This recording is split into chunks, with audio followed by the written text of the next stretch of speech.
So now this goes back some also into Jewish history, into the wisdom literature of the Old Testament. So if you look at Proverbs and some of the Psalms, Ecclesiastes, you start seeing in Job, you start seeing wisdom referred to as if it is a being. Right. And so during the intertestamental periods, this sort of picks up. John is also sort of not buying into, but he's grabbing some of that concept along with this Greek idea of logos to say that the wisdom of the world is embodied. So 104:2 in Psalm says, "O Lord, how manifold are your works. In wisdom you have made them all. The earth is full of your creatures. In wisdom you have made them all." And so again, wisdom is included in the creative process, and so you kind of see this embodiment. And so those are kind of merged together with him. Now, there's some neat things about John, and particularly the prologue, that I love. We celebrate around here the shortest night of the year. Right. Right. We have a service for people who have lost. Yeah. Service of Healing and Light held on every year now on December 21st, on the shortest night of the year. Or no, the longest night of the year. And we chose that because originally that was when they started trying to look at when do you have Christmas, because we don't really know when Jesus was actually born. It doesn't say an exact date. Right. So we kind of go back, and the early church was trying to figure out how to put things together, and so they wanted it to hit on the shortest night of the year. And so they were close. They were 4 days off. They were very close, but they got close. But the reason, and I'm sure you know this, the reason they wanted it on that shortest day of the year goes back to John chapter 1. Right.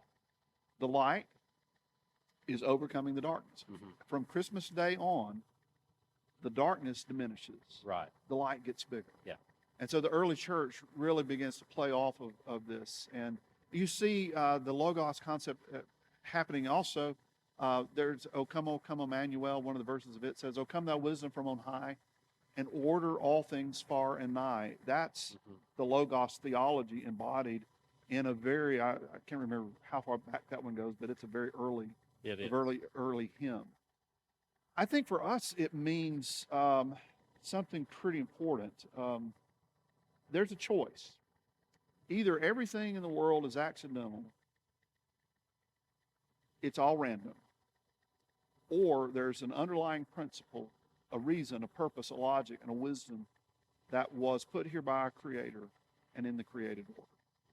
And I think we all, in our day, we face that same choice. Right.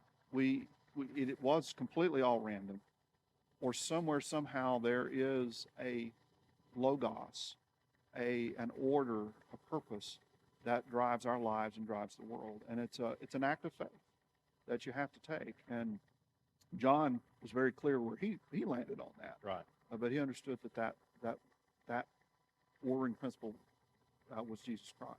And sometimes it's not until, it's like with the with the framing of a house, you don't really see the framework of a house after it's already been built. And it's not until you go into a wall that you see where the studs are and how the house is actually put together and things like that.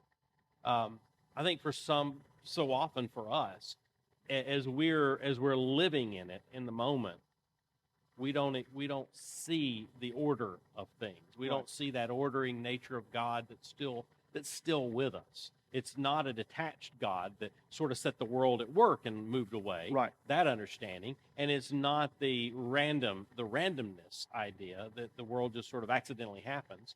That's not at work. But it's not sometimes until years down the road that we look in the rearview mirror of our life and we look backwards and we see how the ordering principles were there. Yeah. How the framework was there that was holding us together. We just had no idea. Yeah. Yeah. And the the deists of the 18th century, 17th century believed that God created the world and set it kind of like a clock and let it start ticking. Yeah. But John doesn't agree with that. No. Because in 14 he says, the ordering principle became flesh and didn't from a distance watch the world tick away, but the literal Greek says through his tent with us. I mean, it's like when you go camping, you can let the kids sleep in the backyard as long as I can stay in the house, which is my philosophy of camping. If you want to sleep in, that's great. Here's a phone, call me if something goes wrong. But if you're really going to sleep with the kid, I mean, if you're really going to make it a camping experience, everybody's in a tent and you live through the ordeal. Right. The Word became flesh. The Logos, through his tent with us, knows our every experience, not watching us from a distance, going, oh, look at that. But as like the advocate, is with us every moment and every step of the way. Well, I mean, that's John helping us to understand Jesus in the role of the suffering servant. You're not the suffering servant if you're not with the people. Yeah. If you're not there, if the Word doesn't become flesh and dwell among us, then it is very detached. But instead, he throws his tent with us. He is experiencing day in, day out what we're experiencing. And so we see that lived out in John's gospel because we see the emotion of Jesus in John's gospel. We see Jesus in the 14th and 15th chapter where we were introduced to the Paraclete, the advocate. We see him at the Last Supper in anguish as he's talking to his disciples and he's telling. We see him praying the prayer and just worrying about his disciples, wanting them to stay together and knowing it's going to be hard. And we see him in the garden. We see all the emotions of Jesus in John's gospel because he's not detached from us. He becomes flesh. The Word, the ordering structure is there with us every day and knows what we're going through. And there's a power in that sometimes we overlook and sometimes we only see in the rearview mirror. Absolutely. But there's a power in that. And so for John, who was very Jewish, he's taking in the beginning and he's starting to move it toward a little bit different understanding from what Jewish people understood. And really it's a theistic, he's taking this theistic God, but he's starting to introduce the concept of the incarnation, and that this incarnate God is the creator, but he's also with us right here. Right.